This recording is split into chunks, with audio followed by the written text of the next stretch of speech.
Alors, bonjour à tous et bienvenue au webinaire Décret tertiaire, où en êtes-vous? Je suis Charlotte Flippot, chargée de communication et de marketing chez UbiGreen, et ce webinaire vous sera présenté par Jean-François Moreau, qui est expert en efficacité énergétique chez UbiGreen. Bonjour Jeff. Bonjour à tous. Et au programme de ce webinaire, donc, nous aurons un point d'actualité de mise à jour donc, sur le décret tertiaire avec les dernières nouveautés et exigences, notamment aussi sur la sortie des valeurs absolues de cette année. Nous verrons ensuite un retour d'expérience client avec l'APHP que nous suivons donc, sur le sujet du décret tertiaire. Et nous aurons une démonstration live de notre système de management de l'énergie, UbiGreen Energy. Et nous finirons par une session questions-réponses. Donc, n'hésitez pas tout au long du webinaire à poser vos questions dans la partie prévue à cet effet, questions sur GoToWebinar. Et nous y répondrons à la fin du webinaire. Voilà. Alors, on va commencer du coup par quelques chiffres clés du contexte du marché actuel. Et je vais laisser la parole à Jean-François. Très bien. Bah, écoutez, encore une fois, bienvenue à tous. Je vais couper la caméra quand même pour être sûr d'avoir voilà, la bande passante qui va bien. J'espère que vous m'entendez bien. Oui, on t'entend Les bien. chiffres clés, je pense qu'il n'y a pas beaucoup de découvertes pour tous ceux qui participent au séminaire. Il y a effectivement quelque part une conjonction, une émulsion d'opportunités, hein, parce qu'on a quand même dans un contexte de prix de vente qui a été hautement haussier depuis un petit moment, qui va de toute façon continuer dans cette tendance haussière, même s'il y a des redescentes et des remontées. On a les objectifs décret tertiaire, hein, les fameux moins 40% qui sont là et qui donnent là aussi quelque part qu'il ne faut pas voir forcément comme une contrainte, mais comme une opportunité de faire quelque chose pour la partie bancaire, parce que c'est quand même un vecteur clé par rapport à la réduction d'énergie consommée et par rapport évidemment derrière à ce qui s'ensuit aux émissions mondiales de CO2. Avec quand même là aussi des potentiels, hein, si je reprends l'élément de gauche, là, les 38%, hein, d'économies réalisables sans ou avec des faibles investissements. Donc ça, c'est un point quand même clé. On ne va pas parler beaucoup du neuf aujourd'hui, hein, mais surtout du bâtiment existant. Et sur ces bâtiments existants, il y a matière à faire des choses, il y a matière à essayer d'optimiser l'empreinte énergétique des bâtiments et faire en sorte qu'ils soient mieux conduits, mieux gérés efficacement, y compris quand même il y a des outils qui sont en place. Hein, je reprends l'exemple des 6% de bâtiments équipés d'outils digitaux, à faire aussi en sorte que ces outils digitaux soient bien utilisés, hein, ce qui est aussi un point clé. Donc voilà un petit peu le contexte. Et dans ce contexte, ben, on va effectivement zoomer sur à la fois la partie, dire un petit mot quand même sur la partie carbone, hein, qui est quand même un point qui vient s'ajouter. On va y venir juste avec le slide suivant. Et puis bien entendu, embrayer avec tout l'aspect décret tertiaire. Donc effectivement, tout ce qui est établissement de rapport développement durable, bah, là, il y a quelque chose de nouveau hein, depuis janvier 2024 pour les entreprises à partir d'une certaine entre 250 et 500 employés, on a déjà des obligations à réfléchir à comment diminuer cette empreinte carbone du bâtiment. Alors, il y a un mot peut-être un peu verbeux, le principe de double matérialité. Qu'est-ce que ça veut dire ça? C'est simplement, en fait, finalement, chaque entreprise va regarder par les deux côtés, si je puis dire, du tuyau, hein, regarder d'un côté l'impact de la société, de l'évolution de l'environnement, des conditions de changement de l'environnement sur la performance, sur sa propre performance financière et économique de l'entreprise. Et puis, il y a l'autre côté, finalement, cette notion de double matérialité, c'est regarder finalement l'impact des propres activités de l'entreprise sur la société et sur l'environnement. Hein, donc, c'est vraiment cette logique-là qui doit ressortir de ce socle de la CSRD, c'est hiérarchiser tout ce qui est en jeu, dégager des feuilles de route par rapport à cette empreinte carbone. Et puis, évidemment, cette empreinte carbone découle en partie, plus ou moins grande partie suivant les activités, hein, de l'empreinte carbone des bâtiments déjà construits. Donc voilà, ça c'était le petit mot, parce qu'effectivement, 2024, il y a cette préoccupation carbone qui vient un peu rattraper déjà tout ce qui était défini au niveau du décret tertiaire et des situations bâtimentaires existantes. Sur le décret tertiaire proprement dit, où est-ce qu'on en est? Déjà, juste un bref rappel, mais je pense que voilà, c'est des choses qui commencent à être vraiment de plus en plus répandues pour tous. Bâtiment de plus de 1000 m² avec une activité tertiaire. Donc ça, c'est vraiment le premier point clé. De façon en fait de réduire les consommations d'énergie, et on choisit finalement le mode d'objectif associé. Soit on part d'une valeur de référence, on se dit tiens, en 2015, voilà mon profil de consommation.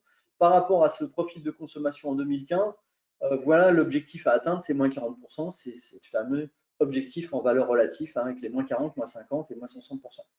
Ou bien objectif en valeur absolue, où là, effectivement, on va définir par catégorie d'activité, par usage, finalement, des objectifs à atteindre en 2030 vis-à-vis de chacun des bâtiments, encore une fois. Donc, c'est vraiment partir de, aujourd'hui, je suis à 100 kWh d'énergie primaire par mètre carré par an. Mon objectif en valeur absolue, si je suis à Marseille, c'est peut-être d'atteindre 80 ou 70. Donc, c'est ça la valeur absolue. On va vraiment donner une valeur en fonction de la typologie d'activité et par rapport à effectivement quelle décroissance et plan d'action associés. Les dates clés, chaque année, déclaration annuelle dans le système opérate de l'ADEME, des consommations enregistrées, ce qui va permettre effectivement d'enregistrer les différentes décroissances attendues par rapport aux objectifs, quelle que soit finalement la forme d'objectif. 2027, point clé. Donc, à partir de 2026 et jusqu'au 30 septembre 2027, date limite de dépôt des dossiers de modulation. Alors, qu'est-ce qu'on entend par là? C'est quoi cette histoire de dossier de modulation? Alors déjà, c'est une exception, dossier de modulation. C'est se dire, pour ce bâtiment-là, je ne vais jamais atteindre l'objectif valeur absolue ni en valeur relative à arriver à mon moins 40.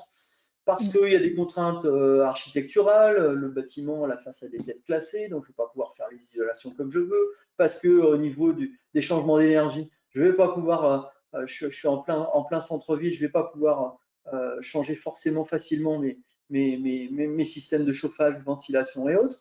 Donc tout ça fait que j'ai une exception sur un ou plusieurs bâtiments. Et chaque bâtiment va donc faire l'objet de l'établissement d'un dossier technique. Ce n'est pas juste « ah non, je ne peux pas l'atteindre ». Il y a vraiment un dossier technique complet justifiant pourquoi techniquement ce n'est pas possible. Les temps de retour sur investissement sont trop importants aussi par rapport aux coûts de travaux engagés. Donc là, il y a vraiment à s'y mettre maintenant, si je puis dire, parce que derrière, voilà, 2027, ce n'est pas demain, mais c'est après-demain. Et on va vite y être. Et puis, bien entendu, les objectifs 2030, 40, 50, je ne vais pas revenir dessus.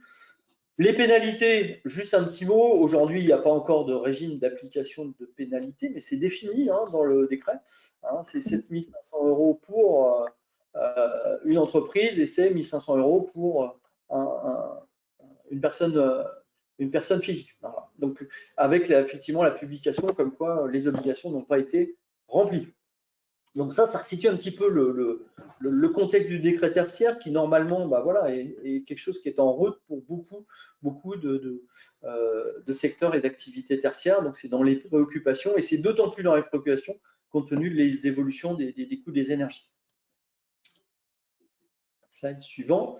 Alors slide suivant, très important quand même, c'est l'état des lieux des valeurs absolues publiées. Ces valeurs absolues, comme je disais, voilà, je suis immeuble de bureau à Lille, j'ai une certaine valeur absolue à atteindre qui est de 100, aux alentours de 100 kWh par mètre carré par an. Je m'occupe d'un serveur et d'un local serveur, là aussi suivant la région, je serai aux alentours de 1000, etc. Donc, ces décrets valeurs absolues vont définir en fonction des activités et ou sous-activités qui sont associées, en fait, les objectifs en valeur absolue à atteindre.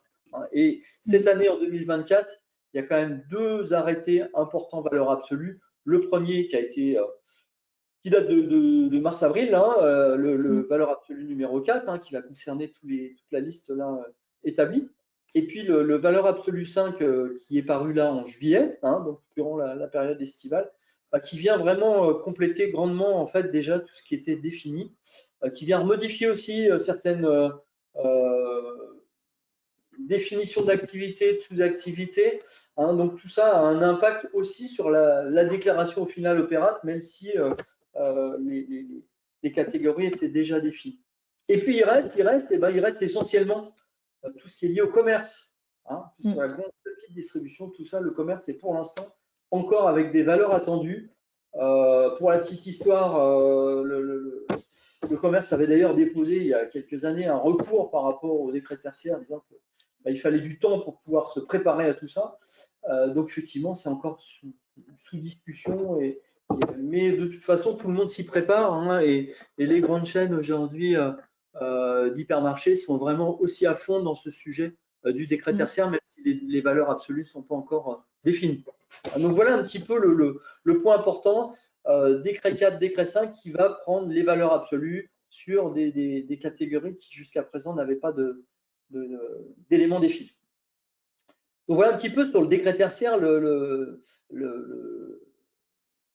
le point, hein, avec effectivement le slide suivant, on dit ben voilà, le décret tertiaire, c'est des objectifs de résultat, que ce soit en valeur absolue avec les fameux décrets successifs 1 à 5 là, qui définissent par activité, ou bien en valeur relative par rapport à une période de référence passée, les moins 40, moins 50, moins 60.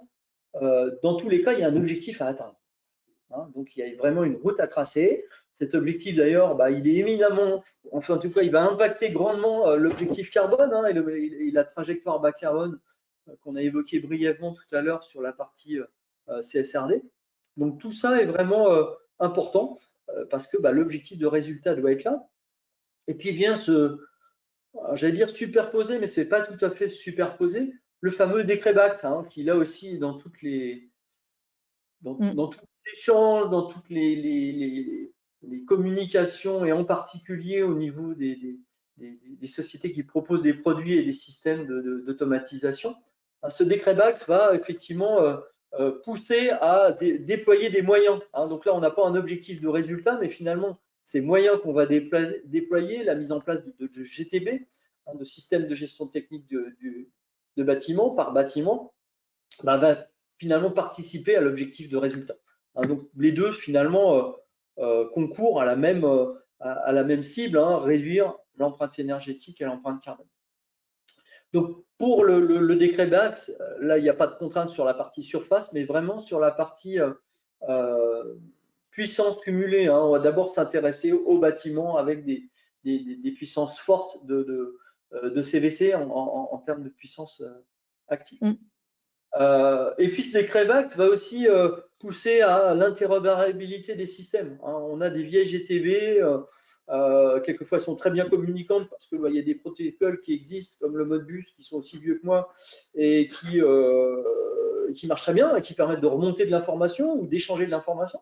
Hein. Mais cette dimension interopérabilité, elle est vraiment j'allais dire, poussée aussi par les objets connectés, hein, les capteurs connectés que l'on peut retrouver. Donc, la GTB en elle-même, il y a aussi l'environnement IoT du bâtiment qui évolue, et tout ça qui doit permettre, hein, voilà, vraiment d'avoir cet objectif de bien maintenir un bon niveau de régulation et d'optimisation au niveau du bâtiment. Et bien entendu, le décret BACT, c'est aussi une obligation de maintenance périodique qui vient se rajouter finalement même à l'obligation de maintenance périodique qu'on peut avoir sur certains systèmes. Hein. Les PAC, elles doivent être visitées un certain nombre de fois par an. Les systèmes de chauffage plus classiques, eh bien, c'est une fois par an, etc. Donc ça vient aussi se rajouter, hein, cette obligation de maintenance périodique aussi sur les systèmes GTB qui sont déployés au travers du décret BACT. Ça, c'est important parce que ça veut dire que voilà, c'est pas juste essayer de faire en sorte, alors classe A, classe B, je n'ai pas dit le mot là-dessus, hein, mais c'est faire en sorte d'avoir des GTB avec un certain nombre de fonctions qui soient les plus performantes possibles, mais c'est aussi faire en sorte de s'assurer que le système en place va continuer à bien fonctionner. Hein, parce que c'est pas le tout d'avoir un bel écran de supervision et dire ah bah oui, mais c'est bien, j'ai toutes mes régules qui sont visibles et mes températures de départ et retour de chauffage. Mais c'est aussi s'intéresser vraiment à maintenir tout ça en bon état de fonctionnement. Et puis le décret BACT va dire aussi, au-delà de la GTB, au-delà de la régule, au-delà de l'automatisation, le suivi énergétique et l'amélioration continue de ce suivi énergétique. Donc, il inclut quelque part aussi ce qu'on peut appeler au travers du SME, hein, le système de management de l'énergie.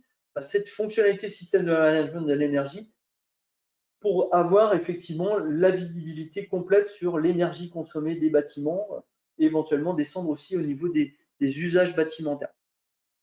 Si on zoome un tout petit peu sur la slide suivante, sur le décret BACS proprement dit, hein, le BACS voilà, va obliger quelque part à avoir des systèmes communicants, c'est la base, hein, et c'est pas parce qu'on a un beau réseau BACnet ou KNX communicant ouvert que les systèmes sont complètement communicants. Donc ça, c'est vraiment un des points d'attention aussi. C'est la solution, elle doit être communicante et doit être ouverte à d'autres systèmes, parce que moi, je ne connais pas de parc immobilier aujourd'hui avec une belle GTB uniforme, déployée avec tout partout la même version dans les différents bâtiments. Donc il y a différents systèmes, et même à l'intérieur d'un bâtiment, il peut y avoir différents fabricants. Tout ça, il y a vraiment une obligation de communiquer déjà au niveau de la GTB pour pouvoir traiter, agir et gérer finalement la régule au quotidien. C'est vraiment ce rôle-là qu'on attend d'une GTB, c'est tout cet aspect régule, automatisme au quotidien. Et puis, effectivement, au niveau du site, on va retrouver, au-delà du pilotage des équipements et systèmes, c'est être capable aussi de remonter du comptage. Alors, finalement, remonter du comptage, c'est quoi? C'est s'appuyer sur des compteurs communicants. Ces compteurs communicants, ils peuvent être plugués à l'automate de la GTB, ils peuvent être adressés directement par le système de suivi énergétique, le petit pavé à gauche. Dépend. Là aussi, il faut être pragmatique, il faut se dire qu'est-ce qui est le plus simple. L'important, c'est que cette notion de compteur communicant, elle puisse être évidemment prise, on va dire, dans le fil de l'eau pour une régulation au quotidien qui soit la plus adaptée possible, et puis qu'elle puisse aussi remonter vers le système de suivi énergétique. Alors là aussi, il peut y avoir peut-être des confusions possibles, mais le système de suivi énergétique, on reviendra après, c'est pas que simplement reprendre des données terrain, c'est peut-être reprendre effectivement certaines données de température et évidemment de consommation par usage de certaines qui sont déjà dans la GTB ou qui sont déjà au travers de compteurs communicants, mais c'est aussi prendre d'autres informations qui sont nécessaires à cette notion de suivi énergétique. Donc tout ce qui est lié aux facteurs d'influence finalement qui font la consommation du bâtiment. Je viendrai un petit peu dans le détail de tout ça. Ce qui explique que voilà, les deux fonctionnalités peuvent être quelquefois regroupées ou regroupables dans un même système, et très souvent on a le système de SME qui est souvent d'ailleurs multisite, alors que la GTB, la GTC, elle est d'abord sur un bâtiment et elle doit s'adresser à faire en sorte que le bâtiment fonctionne de façon optimale, bâtiment par bâtiment. Donc il faut bien voir effectivement la dichotomie tout en étant complémentaire des deux aspects, suivi énergétique et automatisme.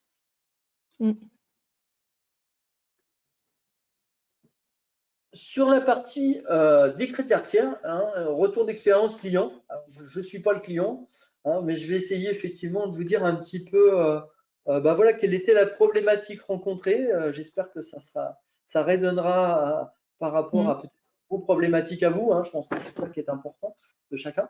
La PHP, c'est une énorme, voilà, c'est un pot commun finalement de mini-ville, parce qu'un hôpital, c'est une mini-ville avec une multiplicité de process, une multiplicité de contraintes.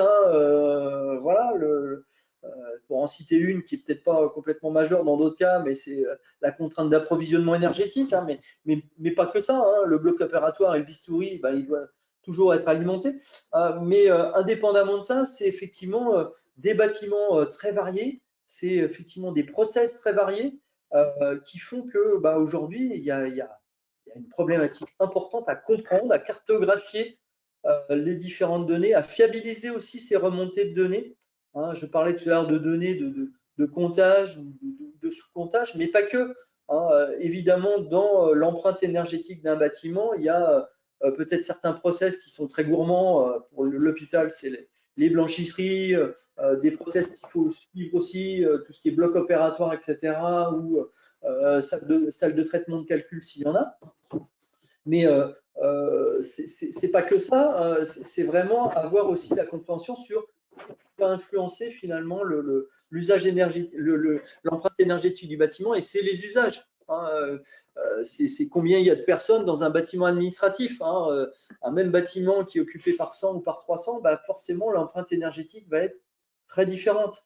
Et puis l'hôpital qui est situé en plein Paris, bah forcément il a une composante liée à la météo qui est complètement différente du CHU de Bastia ou de Marseille. Donc ça, c'est des points importants, la composante météo, et le système de management de l'énergie va être là aussi pour répertorier, centraliser, remonter les informations qui sont pertinentes par rapport à l'influence de la météo, typiquement dans ce cas-là, ou même du nombre de personnes, ou même du nombre de process en activité, ou des horaires d'ouverture des bâtiments. Les facteurs d'influence sont multiples et puis sont quelque part associés à l'usage à l'activité du bâtiment proprement dit.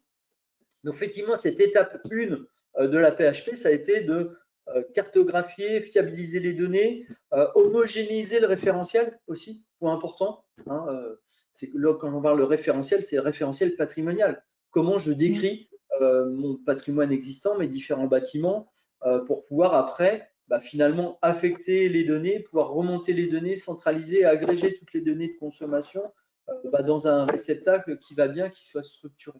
Donc ça, le référentiel patrimonial d'une solution de management de l'énergie, il peut être extrêmement détaillé, il peut être aussi extérieur à la solution de management de l'énergie, parce que voilà, il y a quand même des directions immobilières qui se sont déjà dotées d'outils de gestion immobilière, et à partir de là, c'est reprendre les informations qui sont essentielles. Finalement, le référentiel patrimonial devient esclave quelque part du référentiel maître de la direction immobilière. Donc les deux schémas sont possibles, soit effectivement le référentiel immobilier il est constitué sur la base de ce qui existait et puis on l'améliore, et quelquefois c'est des simples fichiers Excel qui deviennent se compléter, s'enrichir en particulier avec les données qui sont nécessaires par rapport au décret tertiaire, puisqu'il y a des exigences au niveau des champs à remplir et des fameuses EFA, des entités foncières à définir pour faire la déclaration de droit opérate. Tout ça, c'est effectivement, ça doit être dans la solution de SME, et c'était un point finalement, c'est un point de passage obligé pour tout client. Il inclut évidemment les hôpitaux, c'est de pouvoir avoir un référentiel homogène et pouvoir remonter aussi des données qui soient homogènes. Donc aller prendre les données de consommation des points de livraison électrique et gaz auprès des NEDIS et de GRDF, aller reprendre aussi des données de facturation, donc ça c'est des données, des flux de données qui sont différents, là aussi de pouvoir avoir ces remontées d'informations pour pouvoir derrière suivre, analyser et faire les schémas qui vont bien de réduction des consommations d'énergie. Donc là, c'est effectivement à partir des situations, c'est quels sont les plans d'action possibles, quelles sont les actions de sensibilisation, de renégociation de contrats électriques, parce que finalement, on peut s'apercevoir que rien que par un suivi de la courbe de charge électrique, on peut arriver à optimiser les puissances souscrites et derrière à faire des économies. Donc, tout ça, c'est vraiment une première étape importante qui a été mise en place par la PHP jusqu'à effectivement être capable d'avoir une centralisation des données pour le déversement dans Opérate. Donc, il n'y a pas de ressaisie dans Opérate. Pour l'instant, on exporte d'un système de management de l'énergie pour importer dans Opérate, mais l'important, c'est qu'il n'y a pas de double saisie quelque part dans des systèmes différents. Le deuxième point, c'est effectivement, au-delà de cette collecte d'informations, c'est aller un cran plus loin sur des indicateurs de performance, les fameux IPE par activité éventuellement. Donc, c'est être capable de se donner les moyens de suivre ça, de pouvoir comparer aussi ce qui est comparable de façon simple. Quand je dis comparer ce qui est comparable, c'est comparer des types de bâtiments qui ont des similarités qui permettent de dire celui-là, pourquoi il consomme plus de 30% que l'autre. Donc là aussi, tout facteur d'influence exclu. Donc c'est vraiment pouvoir suivre et avoir tous les outils pour décider par rapport aux différents plans d'action, par rapport à l'amélioration des régulations, à finalement caler simplement quelquefois des régimes de fonctionnement de système par rapport à des horaires d'activité qui évoluent dans le temps, hein, parce que tout ça évolue. Donc c'est vraiment le point essentiel finalement dans la suite. Il n'y a pas de baguette magique, hein, c'est simplement continuer le recueil d'informations, comparer, se donner les moyens de comparer ce qui est comparable, donner à chacun aussi de dispatcher cette information. C'est bien d'avoir une vision multisite, mais c'est bien aussi que chacun ait sa propre vision et puisse voir par rapport à l'atteinte de l'empreinte, la diminution de l'empreinte carbone sur le ou les sites qu'il concerne, à pouvoir voir où il en est, comment tout ça diminue, parce qu'il y a eu des plans d'action qui sont mis en place, voire même effectivement dans l'étape suivante, sur certains usages particuliers, mettre en place des sous-comptages particuliers si ceci n'existe pas. Hein, ça, c'est vraiment là aussi des points importants pour arriver à au-delà de simplement se dire, bah oui, ok, j'ai la valeur consommation électrique de mon bâtiment ou même sur mon site de X bâtiment, bah c'est plutôt que de faire des règles de répartition, c'est d'arriver à avoir des informations plus précises pour arriver à suivre vraiment ce qui est le plus gourmand et voir comment on arrive au travers des plans d'action à réduire l'empreinte de ces process gourmands. Voilà. Donc ça, c'est vraiment l'étape 2 finalement aujourd'hui de la PHP, mais de beaucoup de clients. Hein. Là, on parle d'un, mais je pense que tout le monde et beaucoup sont déjà dans ce questionnement sur établir des plans de comptage éventuels complémentaires pour arriver à mieux cerner, mieux suivre les usages énergétiques, et puis à voir aussi si les plans d'action qui sont mis en place, hein, qui peuvent être extrêmement précis sur tiens, je vais faire une régulation terminale, tiens, je vais améliorer mon système de régime de ventilation, tout ça, voir quel impact ça a concrètement sur la diminution de l'énergie consommée sur l'usage en question. Donc ça, c'est vraiment le deuxième point clé, la deuxième étape, hein, et ça, c'est propre finalement à chaque client, et je dirais même que c'est propre à chaque bâtiment, hein, parce qu'il n'y a pas un bâtiment qui est le même si effectivement il peut être construit de la même façon. Déjà rien que le fait qu'il soit sur des zones géographiques différentes, qu'il soit peut-être occupé d'une façon différente, hein, tout ça fait que l'empreinte énergétique ne va pas être la même. Donc c'est être capable, au travers de ce système de management de l'énergie, de pouvoir donner la bonne information, que ce soit aux collaborateurs aussi, hein, les sensibiliser un peu plus sur cette notion d'empreinte énergétique. Hein. Combien de fois j'ai entendu, alors c'est un peu moins maintenant, hein, mais bon, de toute façon, je laisse la fenêtre ouverte pour changer l'air, et puis tant pis, le chauffage, c'est pas moi qui paye l'équation, c'est l'entreprise. Donc tout ça, c'est quand même des points, c'est peut-être un peu grossier mon propos, mais c'est quand même des points qui sont importants. Cette sensibilisation, elle n'est pas simplement sur les énergie managers, sur les responsables immobiliers qui ont effectivement toujours en tête cet aspect à faire en sorte que leur bâtiment soit performant et soit pour rendre le bon niveau de service, mais c'est aussi sensibiliser les occupants. Hein. Donc, il y a vraiment ces différents volets-là qui sont attendus d'un système de management de l'énergie en complément d'une bonne régulation, d'une bonne conduite du système de GTB. Moi, je sépare bien les deux activités. Donc voilà un petit peu sur l'aspect proprement dit du retour de la PHP. Hein. C'était effectivement voilà, se procurer la visibilité qui va bien pour pouvoir suivre, analyser, évidemment déclarer dans Opérat, hein, et puis bien entendu enclencher les bons plans d'action là où il y a lieu de réfléchir à ça au niveau des équipements qui sont les plus énergivores. Donc effectivement, ce qu'on attend du système de SME, c'est collecter toutes les données qui sont nécessaires. Hein, et pas je veux tout collecter parce que je veux tout comprendre. Hein, c'est vraiment s'axer sur le plan de comptage. C'est pas je vais aller compter chaque usage et chaque sous-usage. C'est vraiment définir ce qui est important par rapport à l'empreinte énergétique du bâtiment, et ce, quelle que soit la source. Hein, j'insiste sur cet aspect-là parce que effectivement, le système de SME, il peut être connecté à GTB parce que il y a la passerelle qui va bien, il y a le protocole communicant BACnet, Modbus qui permet d'aller récupérer ou l'information d'un compteur communicant, ou l'information d'un capteur, ou l'information qui est déjà dans la GTB. Hein, c'est des sources de données.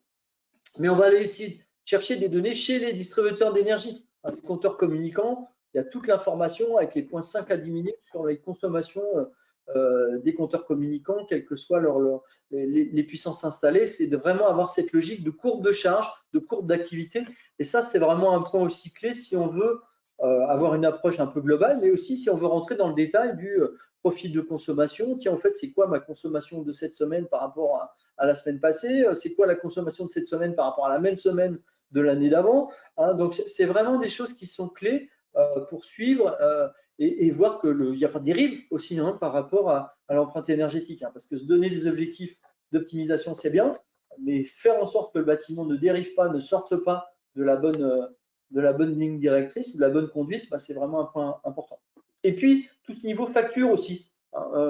Récupérer des flux de factures. Alors, quand je dis récupérer des flux de factures, ce n'est pas un scan PDF et puis je fais une lecture optique du PDF et puis derrière, je vais alimenter mes données de facture. Non, ça c'est tout sauf vraiment complètement fiable. Le format de la facture, il peut changer et ça, chaque fournisseur fait ce qu'il veut quand il veut.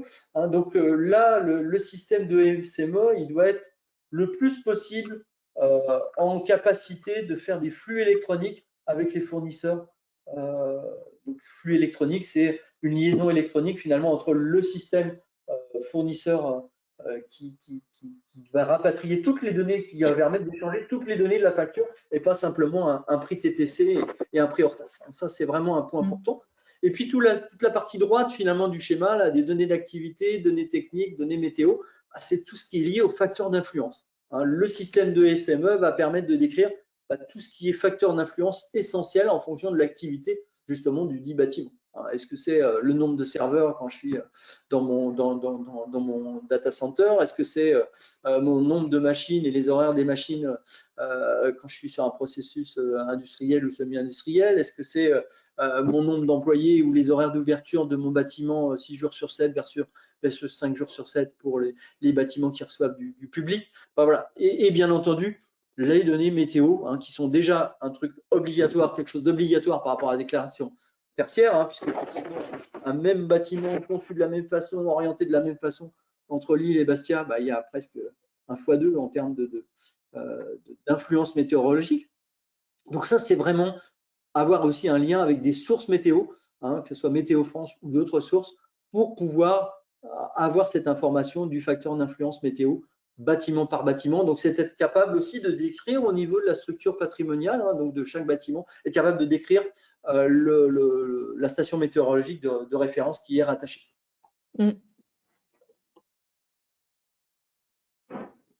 Je vous propose une courte démo quand même, parce que c'est bien, je parle, mais je parle beaucoup, là, je vois le temps qui passe. Vous présenter un tout petit peu, effectivement, comment tout ça concrètement se présente. Hop.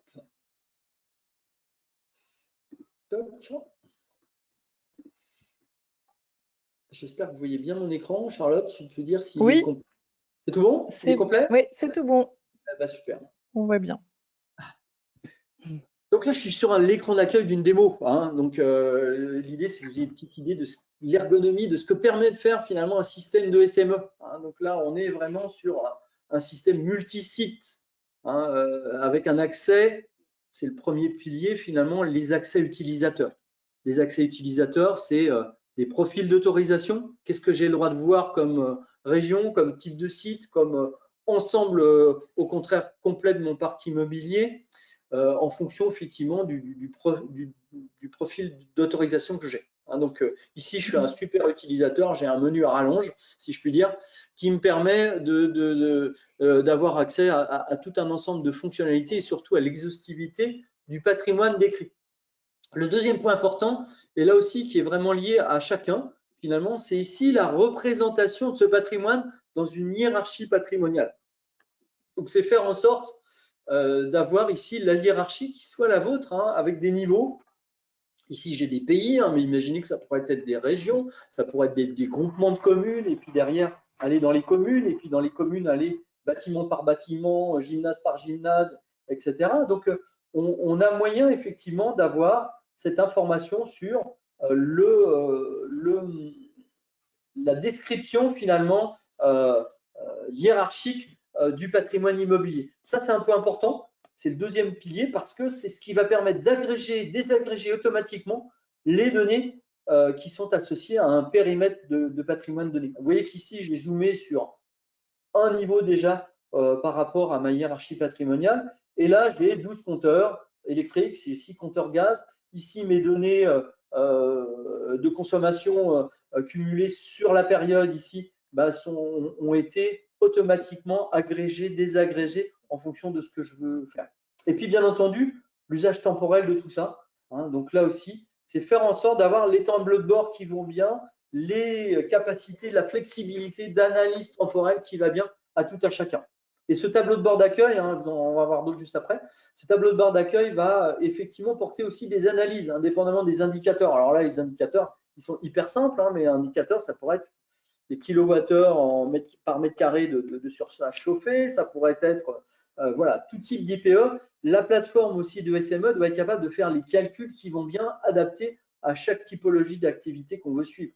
Voilà, je veux suivre mon éclairage public, eh bien, je vais avoir peut-être une activité par point lumineux associée à la consommation rattachée aux points lumineux qui sont associés, etc. Voilà. Donc, c'est vraiment faire en sorte de définir les indicateurs qui vont bien. Ici, des analyses, exemple d'analyse. Ce qui est important, c'est qu'effectivement, dans la solution EasyGreen, tout ça est complètement configurable, paramétrable, y compris par l'administrateur du client. Donc là, j'ai un écran, un tableau de bord. Demain, je veux me créer un nouvel écran parce que mon périmètre évolue, parce que mes besoins évoluent et j'ai besoin de voir l'information autrement. Je vais être capable de décrire effectivement mon information comme je veux.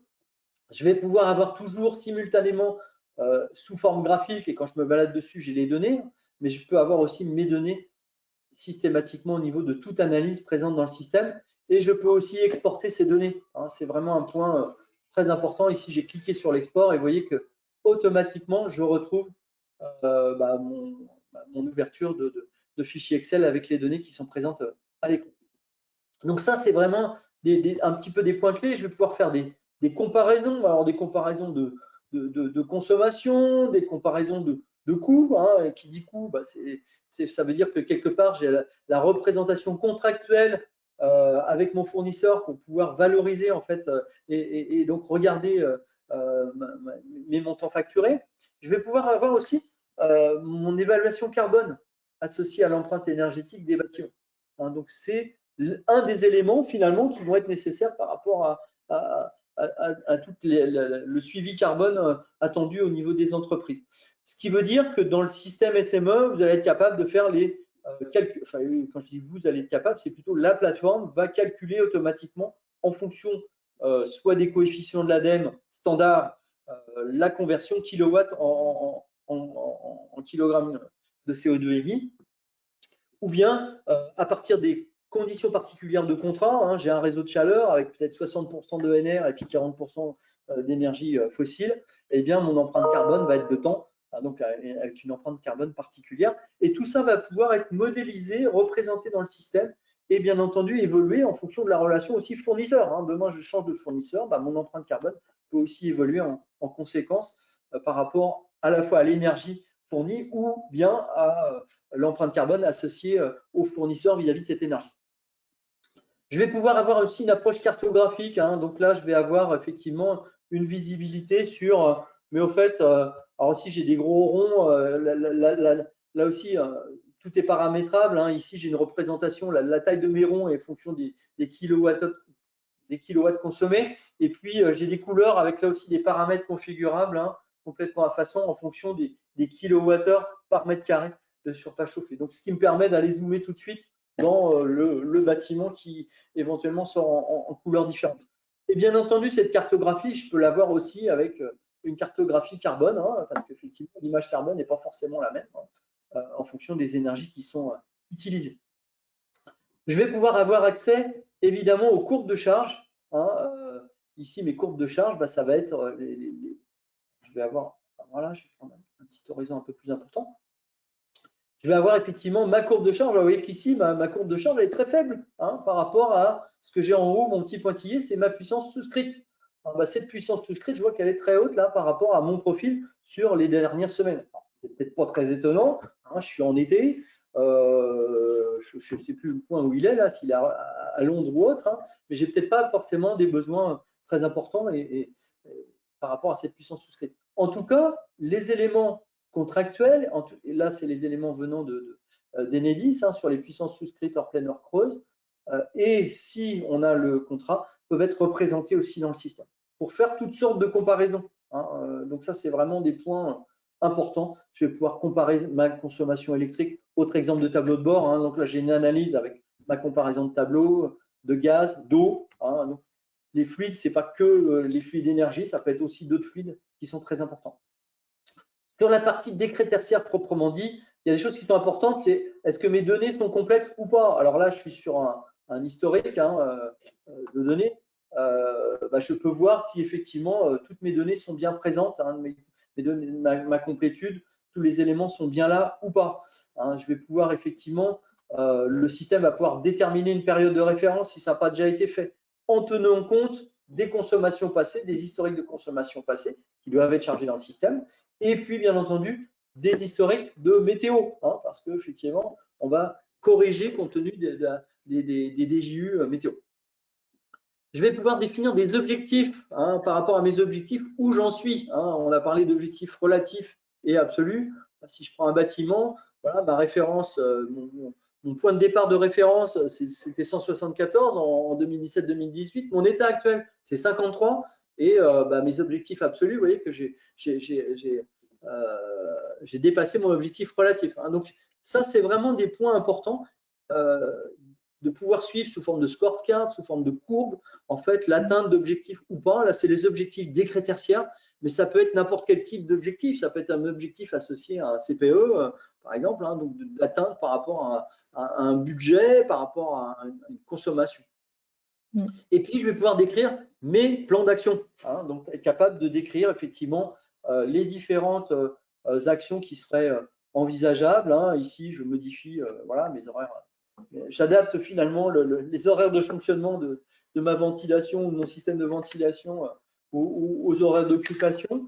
Je peux valoriser tout ça à la fois en termes de coûts, de gains attendus, de ROI automatiquement calculé à partir de là.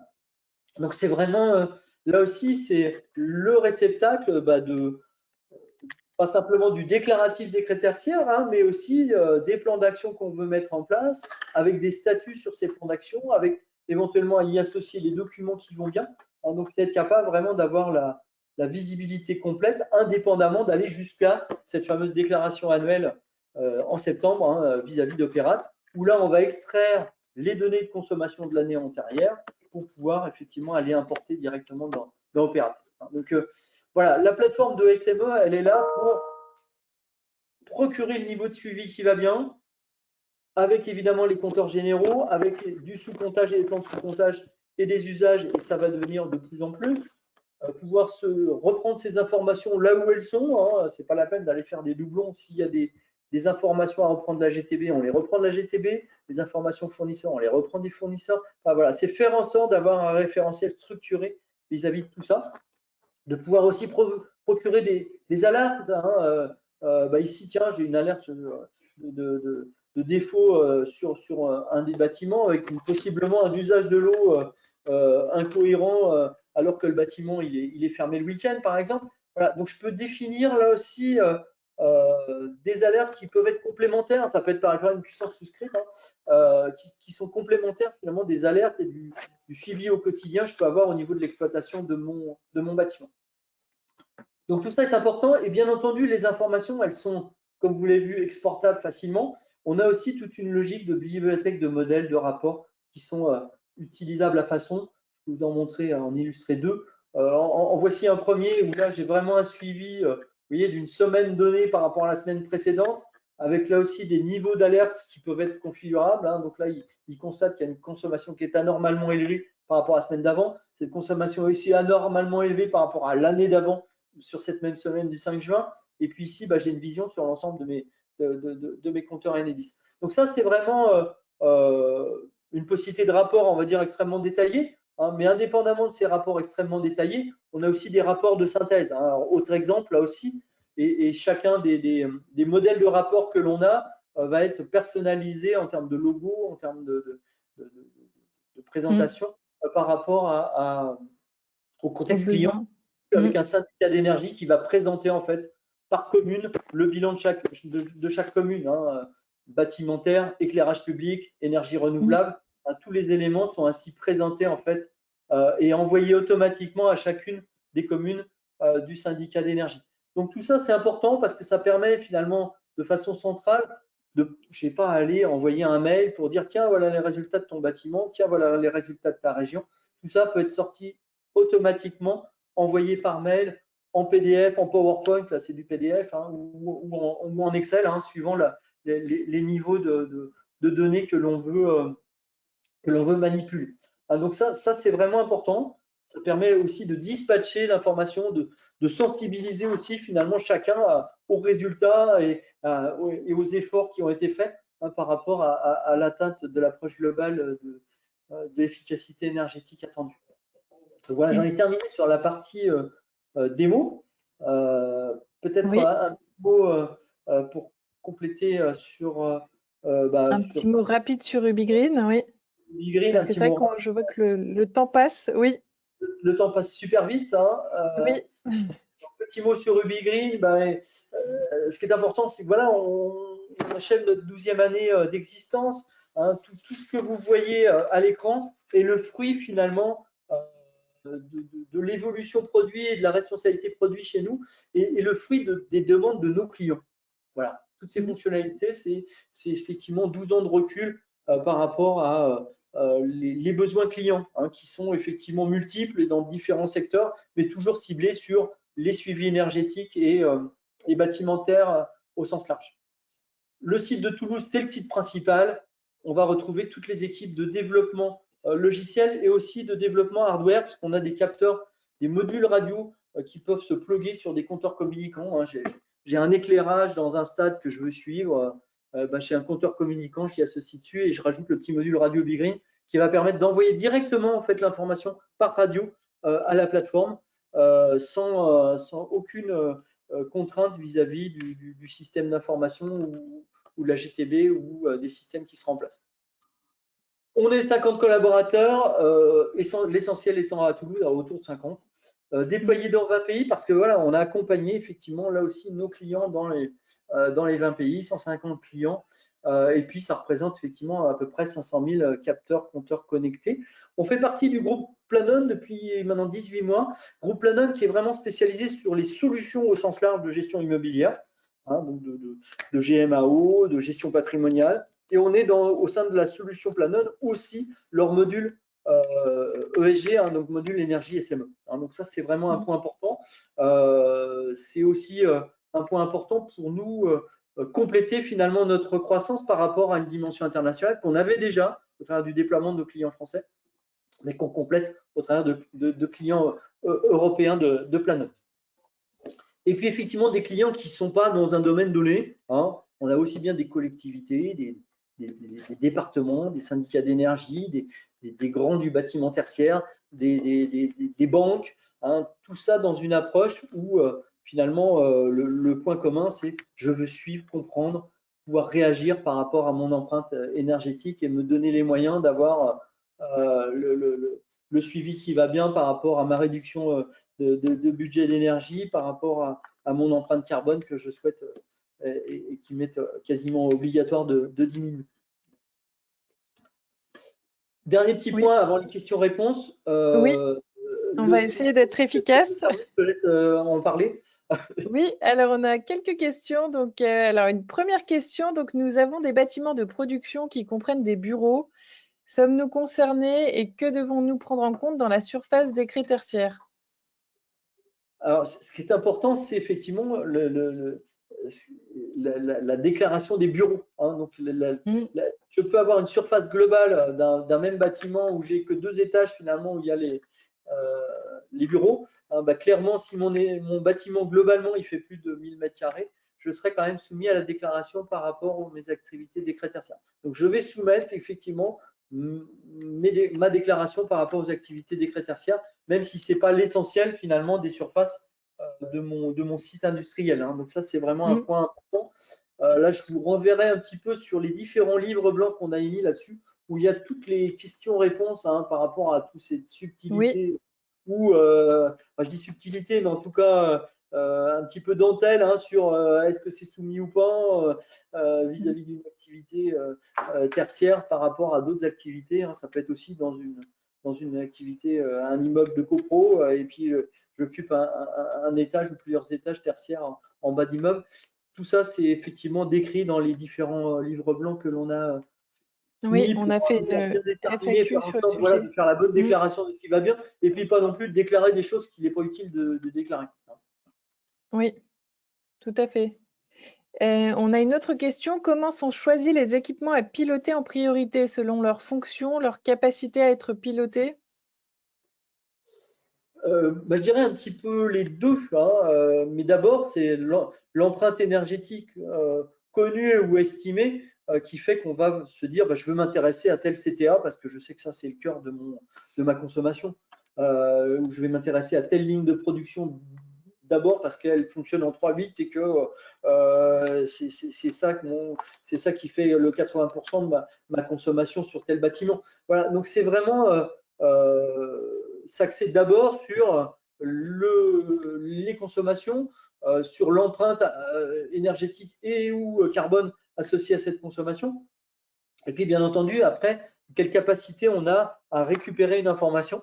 Hein. Mais là aussi, même s'il n'y a pas la capacité, même s'il n'y a pas encore le système de régulation en place qui va bien, super performant, mais c'est aussi pouvoir mettre le compteur communicant qui va bien sur le départ électrique ou sur le sous-compteur gaz pour pouvoir avoir l'information qui remonte par rapport à finalement le point clé du bâtiment ou là où les cibles importantes à suivre. Hein. Donc ça, c'est ce qu'on appelle vraiment le plan de comptage. C'est vraiment une étape importante à faire hein, de déterminer ce qui est clé en termes de consommation et d'empreinte carbone. On a une autre question. Donc, les données de la GTB prennent-elles en compte l'intensité d'usage, à savoir le nombre de collaborateurs sur le site? Alors là, je n'ai pas une réponse toute faite. Certaines, oui, d'autres Ça pas. dépend, oui. Ouais, ça dépend. Hein. C'est un peu comme le fil du canon. Oui. Tout dépend effectivement déjà, ça dépend souvent de l'ancienneté de la GTB. Hein. Certaines sont vraiment focus sur un équipement donné, hein, le chauffage, sur la chaîne CVC, voilà. Donc ça va vraiment dépendre de l'ancienneté de la GTB. De plus en plus, on a quand même des GTB que je qualifie de modernes et donc de plus en plus complètes en termes d'usage qui sont suivis. Hein. Donc ça, c'est vraiment au cas par cas et ça fait partie hein, du diagnostic aussi à établir au niveau du décret BAC sur où est-ce que j'en suis au niveau de ma GTB et quels sont les points que je dois rajouter pour arriver peut-être à atteindre une certaine classe de GTB si je veux bénéficier aussi de certaines aides, hein, puisque les aides C2E, même s'il n'y a plus de bonification par rapport aux aides C2E vis-à-vis de la mise en place des GTB, si on atteint quand même une classe de GTB, on a aussi des aides financières associées au certificat d'économie d'énergie. C'est un des certificats d'économie, c'est pas le seul, hein, il y en a des centaines de fiches. Oui. Mais c'est un point intéressant à atteindre. Et puis, qui dit GTB de classe A ou B, ça veut dire qu'effectivement, on a des fonctionnalités qui sont plus étendues et donc qui vont permettre d'atteindre forcément une performance énergétique, un suivi rigoureux. Ça ne veut pas dire pour autant qu'effectivement, on a dans tous les cas les facteurs d'occupation qui vont bien et les facteurs d'influence qui vont bien par rapport aux process qui sont en dessous. Normalement, de plus en plus, oui. Oui. On a une autre question. Donc, lors du choix de l'année de référence, il est essentiel de prendre en compte les DJU sur la période 2010-2019. Par exemple, pour un bâtiment soumis au décret tertiaire, la consommation d'énergie en 2015 était de 325 MW avec des DJU de 2087, tandis qu'en 2017, la consommation était de 298 MWh avec des DJU de 2197. Selon vous, quelle année serait la plus appropriée comme année de référence sur cette période de 2010 à 2019? Là, il faut faire le calcul, hein. Je ne vais pas le faire le calcul en live, hein, mais il faudrait qu'on fasse. faire ce rapprochement, et là, le système le fait automatiquement, c'est déterminant la meilleure période de référence par rapport à cette dimension consommation et bien entendu par rapport à ce facteur des DJU, hein, parce que c'est pas parce que la période, on va dire la période 2014-2015 est la plus consommatrice. Si elle est la plus consommatrice, mais pas, il y a une rigueur hivernale et peut-être des chaleurs en été qui font que j'ai la consommation énorme, peut-être que c'est pas la bonne période à choisir. Donc il faut arriver effectivement à faire ce calcul par rapport à décorréler de la DGU. Hein. Donc le système est censé le faire automatiquement. Hein. Donc ça c'est vraiment un point clé. Bon, quelquefois il n'y a pas de question à se poser non plus, hein, mais et très souvent il y a déjà eu des travaux qui ont été faits telle année, donc on cherche à se positionner en termes de période de référence avant ces travaux qui ont déjà eu un impact sur l'efficacité énergétique du bâtiment. Mais dans certains cas, comme l'exemple le cité, bah, il faut arriver à faire le calcul et là, le système est là pour ça aussi. Hein. Voilà. Oui. Et on a une autre question, donc comment se passe la réversibilité? La réversibilité, ça c'est par rapport à des services qui sont accessibles. Donc, nous, effectivement, toutes les données dans un système de SME qui porte son nom, hein, qui est accessible, toutes les données sont hébergées chez nous de façon sécurisée. Ça, je ne l'ai pas dit, hein, mais il y a effectivement un hébergement en France de toutes les données qui sont confidentielles et sécurisées. On a des clients dans le monde bancaire avec des audits très réguliers sur tous ces aspects-là. Et toutes les données appartiennent à chaque client. Hein. Et donc, au niveau de la restitution, la réversibilité, à la fin du service, il y a ce qu'on appelle pour nous un projet de réversibilité qui est décrit contractuellement et qui permet à tout le monde de récupérer l'exhaustivité des données enregistrées. Depuis 2010, si il y avait l'historique passé parce que décret tertiaire, depuis 2020, si il n'y a pas eu plus d'historique. Donc, toutes les données enregistrées dans le système et présentes dans le système sont bien entendu remises à disposition pour usage dans un autre système ou pour usage dans un système interne, hein, pour pouvoir continuer, bien entendu, ce suivi énergétique. Hein. Ça, c'est un point clé, effectivement, des conditions d'engagement vis-à-vis d'un usage d'un logiciel en mode SaaS, hein, donc en mode distanciel. Oui. On a une autre question. Donc, nous avons modifié l'organisation de notre bâtiment pour ajouter des activités industrielles. Cela fait augmenter notre consommation. Comment cela peut-il être pris en compte par rapport à la déclaration de l'année de référence? Si c'est des activités industrielles, c'est pas à prendre en compte, hein, parce que normalement, c'est la consommation des activités tertiaires. Alors, vous allez me dire, c'est compliqué parce que vous n'avez qu'un seul compteur pour tout. C'est possible. Donc là, il faut arriver effectivement à justifier et peut-être à très vite avoir un compteur physique hein, ou un sous-comptage hein, qui va permettre de dissocier finalement la consommation électrique tertiaire de la consommation électrique industrielle proprement dit. Hein. Oui.